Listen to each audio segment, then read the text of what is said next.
Are you worried with what's happening in schools right now? Are you aware of the agenda and the attack on your children? And are you looking for solutions?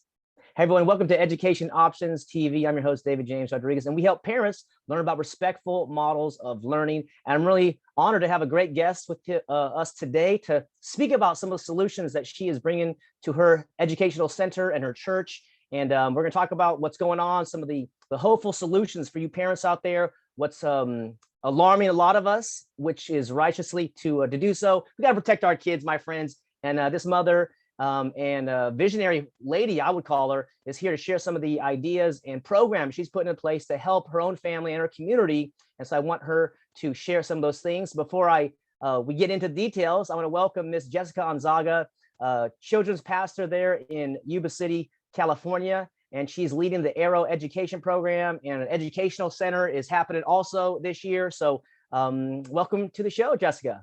Thank you for having me. Nice to see you guys.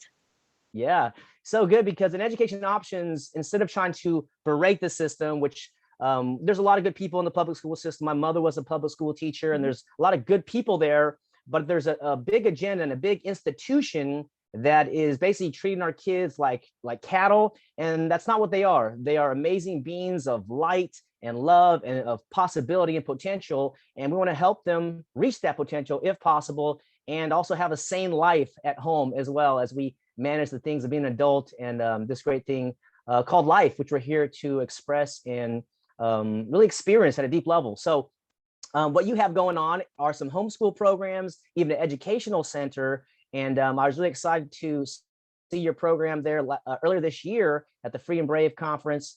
And I wanted the audience to hear about what you're doing with Arrow Education and your educational center, because we can talk about problems, we can focus on the problems, or like you and myself and some other friends out there, we can create the solutions. And that's really what time it is.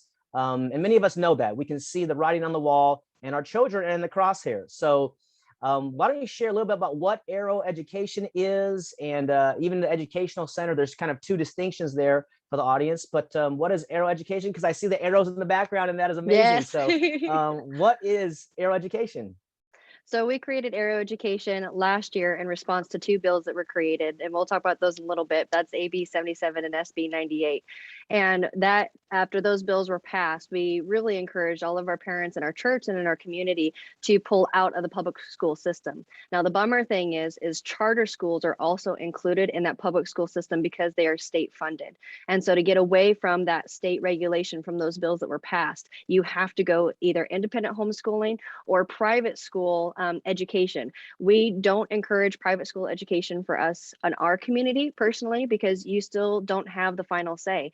And so if in the middle of the year, the private school says, okay, you have to wear masks, or you have to get vaccines, or you have to teach critical race theory, whatever stuff they have going on, you don't get the say in it because it's a private school. You don't have control over it.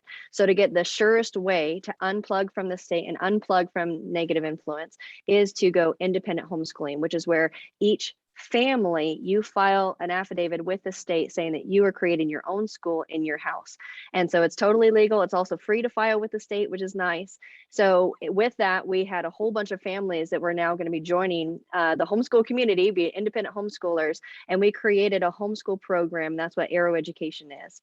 So Arrow Education is, we meet once a week. The times, we meet from 10 to 2. You guys can meet if you're going to create your own one, obviously, whatever works best for you. But for us, we wanted to meet once a week, and one, let the children have classes together, which is super valuable. So we have a spiritual emphasis hour, we have PE, we have elective times. So anywhere from, it's whatever the parents want to teach, because we're a group that's not a drop-off program. We're all in this together. We believe that it takes a village to raise children, and so we're trying to create that village feeling. So if a mom wants to teach cooking, my husband's going to teach ukulele, like whatever classes are on your heart to teach, then you guys can, then our teachers are our parents that are going to be teaching what you're strong in. And the thing that's unique with homeschooling is you copy paste into your kids. So whatever you're strong in, that's what your kids are going to be strong in. Whatever you're weak in, that's what your kids are going to be weak in. But when you have a homeschool program like Arrow Education, then you're getting the strengths of other families and other teachers as well. And so you're going to create a more well-rounded child to be influential in the world, because they're going to have a lot more strengths than just the strengths that you have. So Nice. So yeah, the Arrow other Education thing, is a 1 day a week program, yeah, and that's where the parents come in and kind of do their own little classes that they want to do, yep. that they want to help other people, and then through a community, people can learn from other parents and kind of have this collective group class learning environment. Yeah. The other thing that's really important for Arrow Education is it's creating a community for the moms and the dads, because it's really common to feel isolated and alone when you homeschool because you're at your house all the time. You're never leaving and you just feel like I'm the only one in the world doing this. And so when you're getting out of your house and getting together with a community of other parents, then you're like, okay, I can do this. And you're swapping stories and you're sharing tricks and hacks to homeschool better or help navigate through bumps in the road and stuff. So that family, community, village aspect is also really just as important for the parents as it is for the kids. Absolutely. And this is part of the stuff that I do with my homeschool consulting, is helping parents find new friends, find new Hmm. community members, because when you say homeschooling, people are like, oh my gosh, you're going to be some weirdo, Yep. who can't socialize. It's like, no, we talk with everybody. And Yeah. so there are supportive groups out there in communities so you can join, mom and dad, if you're thinking about homeschooling, and trying to get your kids out of the school system. Because if you leave them in there, you mentioned the race theory, you even talk about the agendas with the Yeah. genders, even with like United Nations, and really trying to create a world citizen rather than focusing on the individual, the young man or young woman who is here to do something magical in life.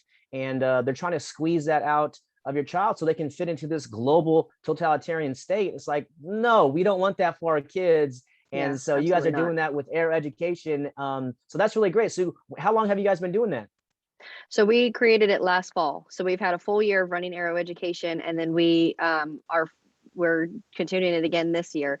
So we had about 100 kids last year, and I think that we're going to have upwards from 200 to 300 kids this year because so many families, they were a lot of our families, they were like, okay, that's really bad. We're going to wait until July 1st because that's when the bills took effect last month. So they were going to Mhm. give it one more year into the charter schools or the homes or the public school programs and then pull their kids. So I think we're going to be a lot bigger this year for sure. Yes. And we need a lot of programs out there like this. So thank We you. And do. if people want to support, your education program or other organizations out there, they can reach out and learn, because it really just takes the leadership to decide what we're going to do. You need a facility, you need a little bit of a framework or structure. But the main thing is to get together and say, all right, mom and dads, other people, like, all right, you Hmm. ready to do this? Yes. And you don't have to get it right. You just got to get it going. And Right. I know it takes a lot of fear or a lot of courage to overcome the fear. So you can do it. And I'm sure you've experienced some of that, like, oh, we don't know what we're doing, but we know this is the right path for our children. Exactly. And it's not something that you have to have totally figured out before you start. Like just just start going heading in that direction and you'll figure out what works and what doesn't work. And that's what all last year was. As we're having the classes, it's like, okay, this is too big of a spread. We had kindergarten through 5th grade in classes. It's like, okay, we need to break it down smaller, and you Mhm. find out what works and what doesn't work. And even if you don't have a facility, if you can meet together with another homeschool or two or three families can fit in a house usually. And so do something even there that creates that village feeling. So even if you don't have hundreds of kids like what we're doing here in our area, you can still make it happen in your homes in your areas just with one or two other families. That's right. Yeah, in my school's Valor Academy, there's two concepts I share: is the world is the classroom. So it's always Hmm. around us, right? We're here online and we could be in nature, or, at the library, the movies, the beach, the church, or wherever. And learning is always happening. And then the other principle is that anything you can learn from can be a teacher. So in your case, you do have Absolutely. adults, but you can learn from older friends, siblings, Yep. or, the fifth graders can teach the second graders or whatever it is. And it sounds like you have a voluntary type education curriculum there. Is that right? People are allowed to kind of self-direct themselves and kind of choose what they want to learn. Yeah, it's a basically with the program, it's what do the parents want to teach? And then they create a class and then they can decide how many kids are going to be in that class. And then the parents say, I want to take this class at this period and this class in this period. And so it's a volunteer thing. So we've got aunts and uncles, we've got grandmas that come and teach. It's just kind of whoever's available in the church that wants to come out and donate time. And then the parents, it's last year we did it for free, but this year we're going to do $20 per child per semester. And that's just to cover the science experiments and the flour for baking and the small supplies. So we're trying to keep it as cost effective as possible without it also costing the church money. Yeah, that is amazing. Yeah, $20 a semester. That is a smoking deal. Yeah. And you mentioned like grandmas and elderly people. This is also a hidden resource that people maybe forgot or don't realize. But even young kids with the elderly love being with young kids, and Yeah. young kids love being with elders. That kind of that agape love, that respect of the old age and the young age together. Yeah. So that's a beautiful thing to incorporate there. And you also have an educational center as well, which is very inspiring to learn about. You want to share with the audience what that is and how it's maybe distinct from the Arrow Education program and what it entails? Yeah. So Arrow Education is not a drop-off program. Parents are participating. Our we're calling it EPIC. So it's embassy. Let me think of it. Embassy Private Education Center is what EPIC is. And so we're creating that this year. This is its first time running, and it's an educational center where parents can drop off their children. So this is going to be a charge because we're having to pay teachers to come and teach the classes and stuff, but it still is going to be having the families be independent homeschooling their children. But for a few days a week, they can come and bring their kids to the educational center and get tutoring, get teachers to teach the curriculum while they're able to go to work and stuff. Because that's a big thing is for single parents and even just parents, both parents are working sometimes just to make ends meet. Right. And so they need a place for their children to be because they can't be homeschooling all day and be working at the same time. And so the educational center is that drop-off program, and it's going to be that same thing of getting the elective classes and academic classes and that community and sharing the strengths. But that one is a drop-off program, and that one is going to be paid. That's a normal, like, it's not a private school Tuition. price, but yeah, it's a tuition. Thank you. Yes. Yeah. Nice. And is that 5 days a week or 4 days a week, or how often are you guys So we're doing doing that? it Is that 3 days a week. okay? So Nice. for us, we're all on one church campus. So what we're going to do is the educational center will be on Tuesdays, Thursdays, and Fridays, and then Arrow Education will be on Wednesdays. So families have 4 days of education stuff that they have the opportunity to be a part of on campus if they want. That is amazing. I Yeah. love it. I love hearing about that, Jessica. Okay, now the great question, because some of the people out there are looking for different education options, and many of them don't know the big why that you have and I have, and we'll probably have some overlay. But I want them curious. Why did you start these programs, and why are you so excited about it, like I am? Well, the big deal that happened was last year, the governor passed 2 bills. It was AB 77 and SB 98. And between the 2 bills, they basically say the same thing, but they cover from 0 through 12th grade. So it covers the Head Start and preschool programs, and then it covers all the grade school programs. And you can read in the digest, it's right at the beginning of the bills, at number 41, it says that all of the authority and responsibility of the Department of Education is given to the Department of Social Services. And most people know that CPS is a part of the Department of Social Services.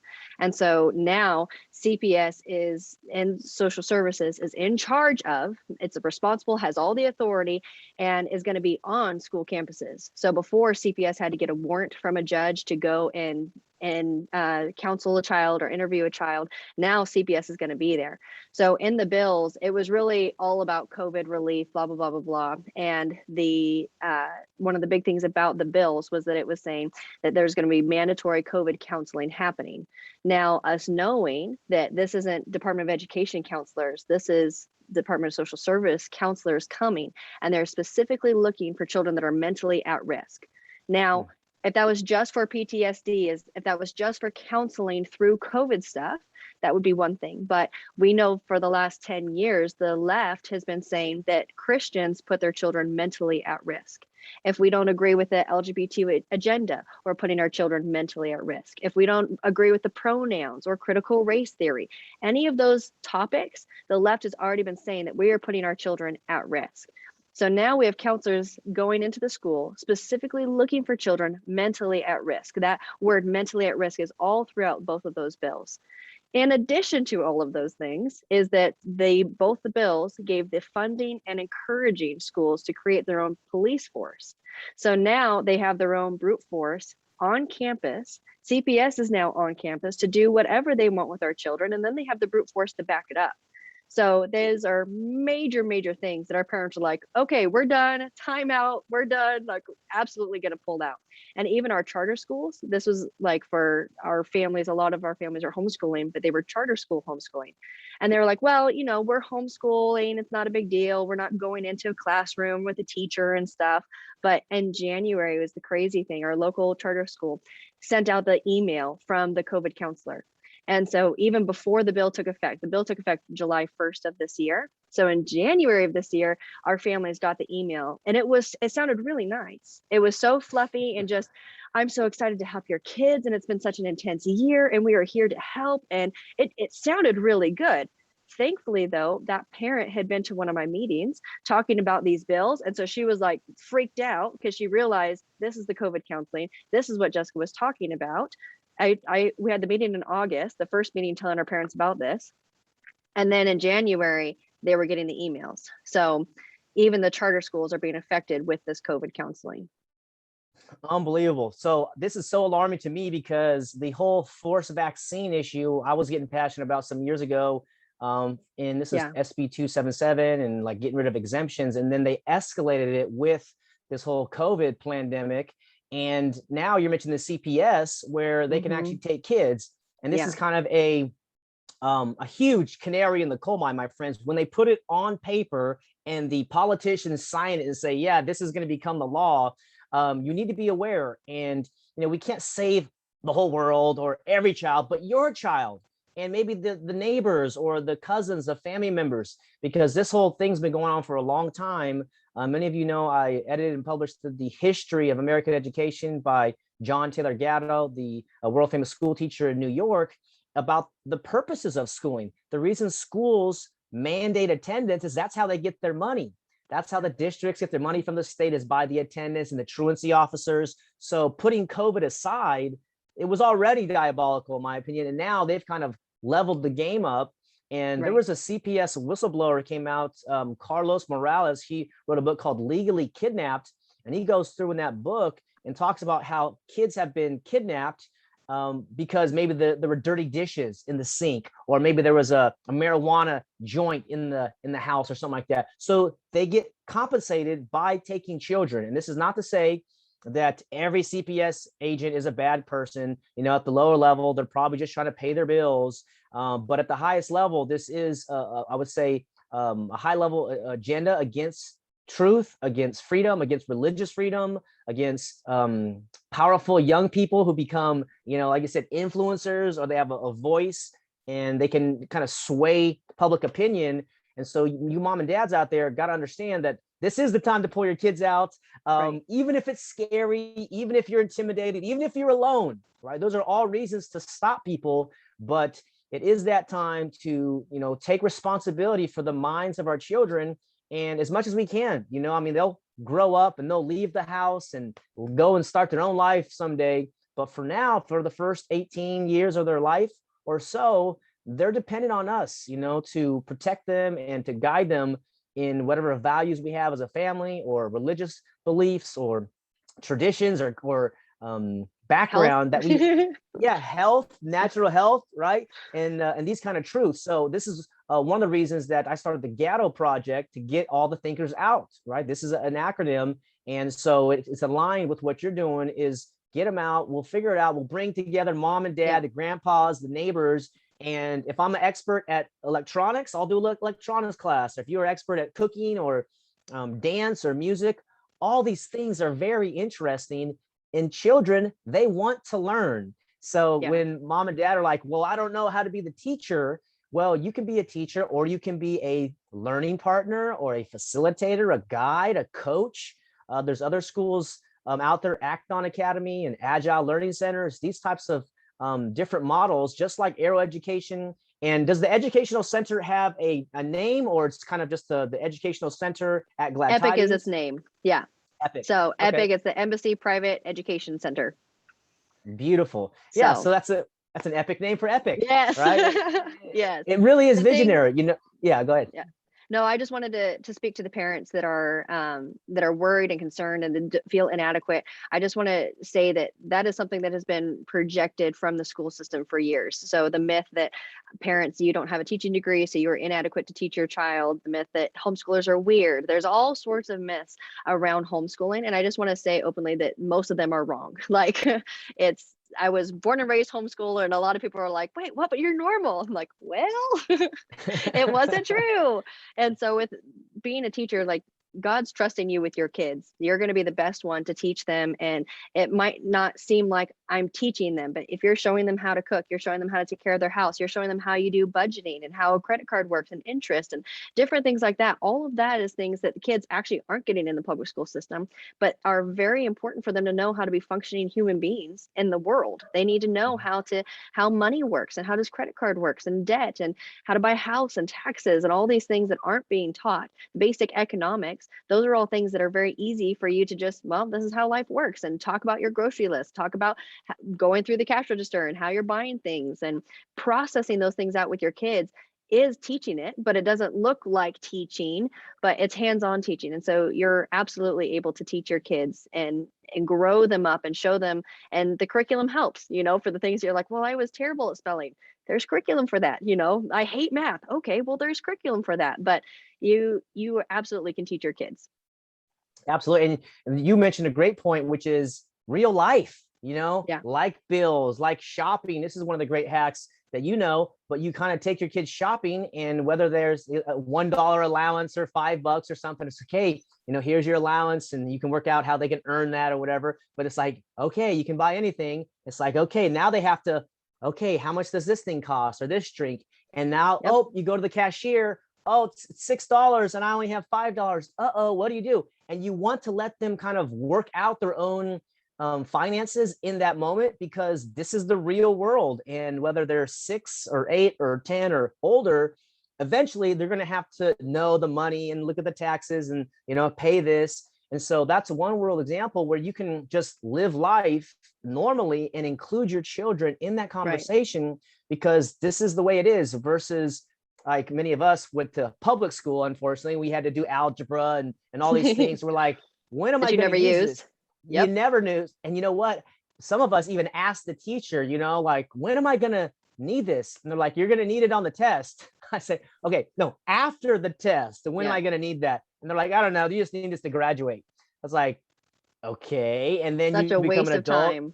Mm-hmm. Oh my gosh. How much stress and worry is caused trying to jump through these hoops that really don't mean anything, because it's an agenda. Like I said, the schools get all this money. And not Absolutely. to say the school teachers are bad, but this is an agenda. It's big money. It's based on force, which is the property tax. And you're like, wow, these schools are making a lot of money. And it's a huge business. And so John Gatto in his book showed that the school system is huge money revenue for the uniform companies, the supplies companies, the architects companies, the bus companies, the food companies, the trash company. I mean, computer companies. It's like, wow, this seems to be a giant racket. It is, but you're just trying to focus on your child. So it's like, okay, what can I do for my child? And you want to start thinking like, okay, maybe the way I was taught in public school was not the way. And this is a fact. As a homeschooler, you probably know, homeschooling is the way of the past for generations and millennia. It's only in the last 120 years, 150 years or so where it's been the norm, but it's starting to fall apart now because we're starting to see the control. So what would you say about parents who are concerned to say, my child's 10 years old and, how is he going to get a job or something, in the next 10 years or something like that? What are your thoughts as a successful homeschooler and a homeschooling mother at this point? What would you say about getting jobs or having a successful life of a homeschooler? Well, I'm encouraging our families right now to think outside the box. We were trained in our generation to think university, university, university. And so kids get tens of thousands, if not hundreds of thousands of dollars in debt for these degrees that they're not able to do things with. And so trades are an excellent way for kids to make money. You make really good money with trades. You have an apprenticeship program, which you're getting paid for. And then once you graduate from that, then you're making even more money. And so trying to think of things that are outside the box, especially our community up here is pretty anti-vax. And so if you have to be vaccinated right now, which is what we're looking at for going to university, for going even to community college, we have to start thinking of ways. Either, I mean, you can make money YouTubing, you can make money with stocks. There's things online that you can make money with. There are things that you can make money with doing at home. You can create Etsy. You know, if your kid loves art or your kid loves quilting, there actually is markets for these things. And so a lot of parents, it's like, oh, well, you know, nobody likes metalworking. That's not a real job. But if you go on Etsy, there's custom knives for $400 a pop. Like, there are actual trades and there are markets for these things. So even helping your child figuring out, what do you like doing? What makes you come alive? Okay, where's the market for that? Or maybe we have to tweak it a little bit, but we're still getting it into something that they love doing and something that they can make money at. There's lots of ways. You just have to start thinking differently is the big thing. Absolutely. And what I tell my clients is that nobody knows what's going to happen in the future. Absolutely. All we know is that change is constant and we have to learn. And just like I'm learning and you're learning still today as adults, this is because we love learning. And for some reason, we weren't squelched enough. We're like, we don't like to read any longer. Like, no, I want to read. I want to learn these things. And so you want to pursue those things, as you said, help you come alive. What makes your child come alive and just feel excited? And if some of the parents out there, when your child gets these big eyes and they're excited, that is an indicator that that is something good that they can pursue. And if they have the persistence, they can become a master knife maker or artist or other type of technician or someone that's actually adding value to other people's lives. And it doesn't matter if they're 10 or 14, 16 years old. If you're creating a product or a service and you're providing to people on a good price, they're going to give you money. And it's just a matter of time till, the society actually opens up more marketplaces, because the internet has completely changed the world. I mean, these devices, can you imagine what's going to happen in the next 5 or 10 years? We already have eBay and these other sites that you mentioned, these marketplaces where young people can create these things and then they can sell them and maybe, donate or make a trade or donation or whatever it is. But creating the environment where your child is allowed to study what they want, to pursue what interests them, I think is really important. And even Elon Musk dropped a bomb. This is, I think, last year or so. He said, you don't need a college degree and you don't even need a high school diploma. And so I got that video on this channel as well, because I do accelerated graduations where, and I'm curious about your story, but universities love homeschoolers because they're are serious students. Learners. Yes. Yeah. These universities don't want people to take up a seat in the classroom and then drop out. They want the child to be in the teenager to be in the school and be successful. And then they say, oh, how did Jessica become so successful? Oh, she went to our university. Well, maybe, but she was homeschooled by loving family members is what my guess is. They provided a support network of unconditional love and trust in that environment where it's like, okay, I'm allowed to ask questions.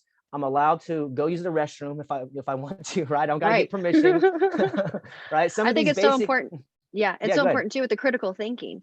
Like that's something to let your children think outside the box and ask them questions that start breaking down. Why did they say that? Did they say something that's true? Just digesting even the news with your kids. Like, okay, the news is saying this, but let's break down the facts and let's go look at other news sources, and just getting your child not to believe the mainstream jargon that's getting thrown out there. And so that's going to be the unconditional loving environment and those things that you shared, but especially the critical thinking. If they're able to think for themselves and if they're able to be flexible and adapt to change and okay, here we're going to try this now, then they're going to be successful adults, wildly successful adults because they are able to handle whatever's thrown at them. They're able to think about it, they're able to navigate and figure out how to adjust course and keep going forward.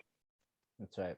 It is. Life is full of change and challenge, and some of the things I say is, it's just hard being a human sometimes. I mean, my gosh, all the emotion, all the hopes and the fears and the anxieties and past and future. It's like, man, it's difficult. Yes, it is. And we're all in this together.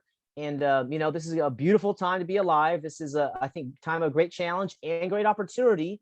One of my visionary friends, I said, what's the COVID agenda truly about? And he says, it's about people rising up and taking their power back and, shining. I say, yes, that's what it is. Although we can see the oppression and the vaccine passports on the horizon, even in San Francisco there, it's like, no, I don't want to participate in your medical program. And so I'm not even anti-vax. I'm not even anti-mask. I just believe in freedom of choice and taking personal responsibility. Now, it looks like there are some really unsafe things in these vaccines, as Brandy Vaughn, the late great founder of LearnTheRisk.org, pointed out. There's always risk when you take a vaccine. So you want to find out what that risk is. And if you want to get it, great. But I would recommend that for myself and my loved ones. But again, everybody has the freedom of choice. And the real alarming factor here is they're trying to force it on us and even put businesses out of business if you don't participate in the vaccine stuff. So there's a great awakening happening. And I want people to understand that, your type of solution that you're bringing here is what the future is. Yeah. And I believe the future is self-directed learning, voluntary education, respectful models of education. I mentioned some of them. You're creating some of them. And we are the ones that we've been waiting for, my friends. We can't wait on these politicians who are not only putting mandatory vax in the laws for schools, now they're creating programs to have the police force. And so that's going to be more fear. It's going to be more anxiety. But you're not alone. Understand there's millions of people in this country and probably even in the state of California who realize like this smells really bad and it looks really terrible. And so it is, you're not, if you're doubting the news, you're on the right side of history. Like what's really going on here? Who's funding these news reports? Who owns this news agency? And it's just so good to see someone like yourself and your husband, your family, and your church creating the solutions and being the improvement, being the heroes that you guys are, to say, look, there's other ways to do it. I love that you said thinking outside of the box. They put us in a box for so long, my friends, not just our generation, but our parents and our grandparents, as they brutalize peaceful people, threatening people, using intimidation. And it's not okay. You're not allowed to threaten and harm peaceful people and force us into your medical devices and any other, contraptions or agendas that you have for us. It's not. So I'm grateful that you guys are doing some great work up there. And so you have the homeschool training or 1 day a week program. You got the few days a week with the educational center. Any other thoughts you want to share with parents who are thinking about it? Maybe they want to start something or they're thinking about joining a program.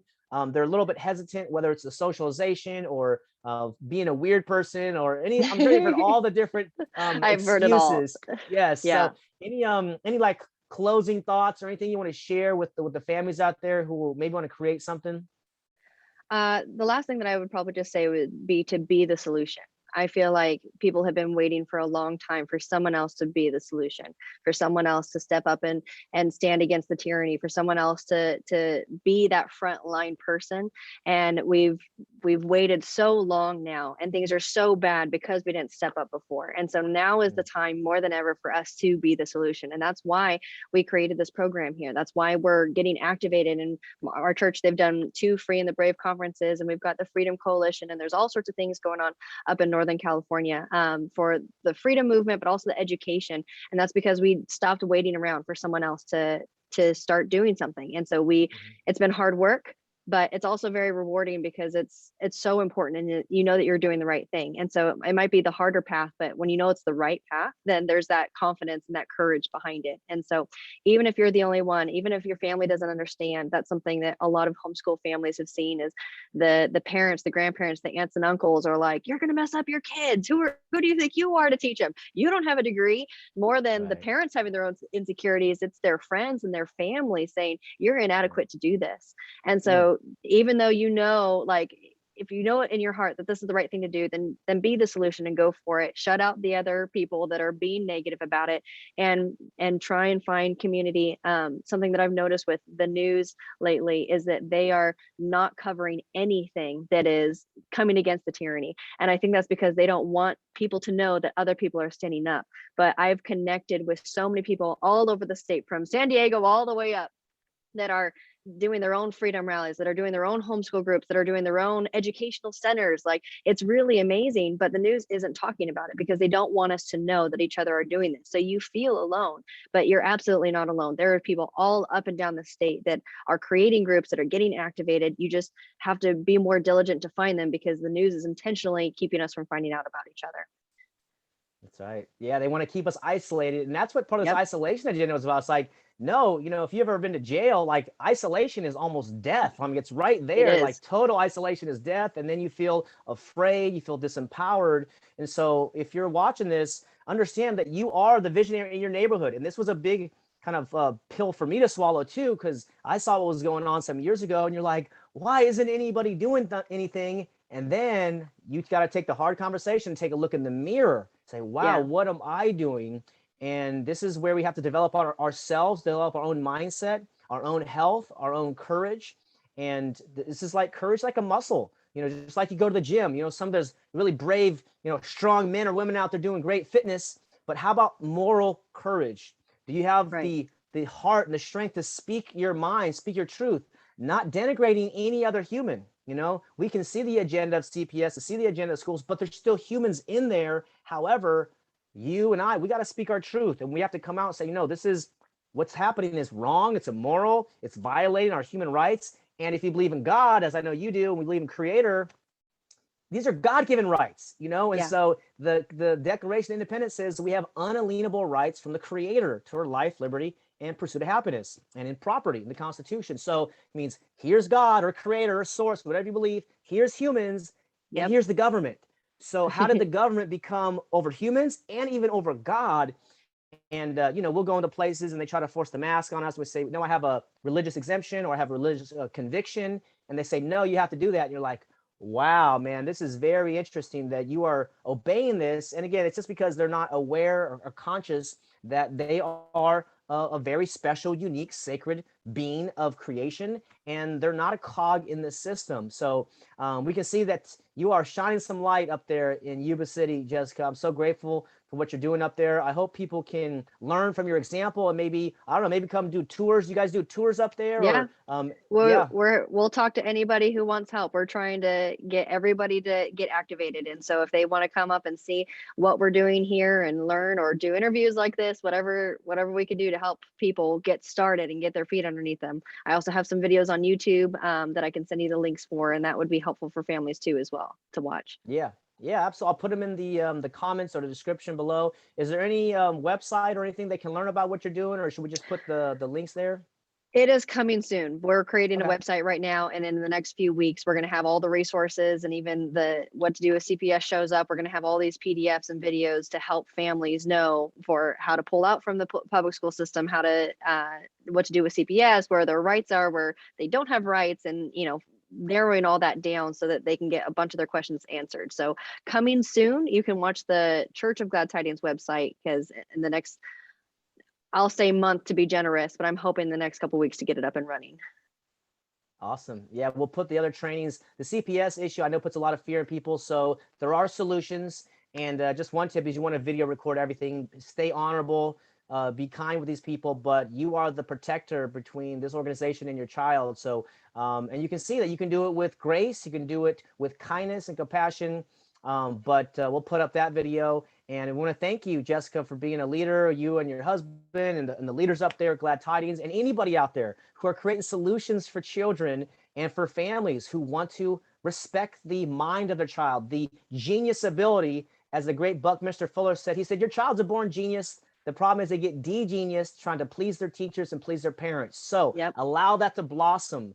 They might not be like you are, but they are powerful. They're amazing. The DNA Hmm. proves it. They're unique amongst all Yes. humans. So allow them to blossom and become the great human that they already are. Allow pour that nurturing energy and support network around them, as I believe you're doing in your programs and your educational center. So thanks for being here, Yeah, Jessica, and the audience members. Thanks absolutely. for exploring these respectful models of learning. There's a lot of them, and I'll put something in the comments here. I'll mention it. It's a great movie called Summerhill, 2008, about a voluntary school from over 100 years ago. I couldn't believe it's going on. It's been going on a long time, my friends. The respectful school model or programs have been going on, and this is the time. This is the future. Respect, voluntary, consensual, supporting network. And thanks to leaders like Jessica and her group up there, we got it going on. So thanks for joining us. We'll see you next time at the Education Options TV show. We're helping parents learn about respectful models of learning. Thank you, everyone.